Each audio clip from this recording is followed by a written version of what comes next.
झारसुगुड़ा जिला चांदीमाला पंचायत स्थित बरपाली गाँव में गोकुलाष्टमी यात्रार 50 वर्ष सुवर्ण जयंती अवसर में 2 दिनिकिया दिवसीय फुटबॉल मैच गत रविवार उद्घाटित हो जाएगी। गतकाली प्रथम दिन में ग्रुप मैच गुड़िक होता खेलर प्रथम सेमिफाइनाल खेल उभय जुराबगा और दलीपाली मध्य होता।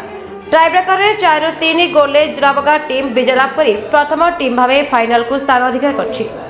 आज सोमवार ग्रुप बी मैच और फाइनाल मैच खेल बोली जगन्नाथ युवक संघ पक्षर सूचना मिली।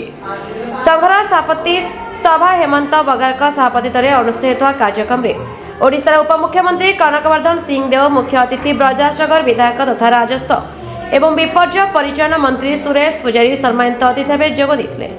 चांदीमाला सरपंच लक्ष्मीधर मिश्र, चित्राणी पटेल, बीजेपी नेता मंगल साहू, निर्मल सिंह देव, ईश्वर प्रधान, राजीव पाटदोशी अतिथि भाव योगदान करते।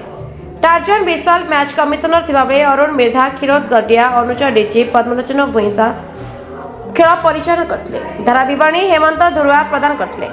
जयराम बगारा धन्यवाद अर्पण करते। जगन्नाथ युवक संघर सदस्य रामा प्रधान, उदित माझी, बाबुल बढ़ाई, ठाकुर प्रधान प्रमुख सहयोग करते।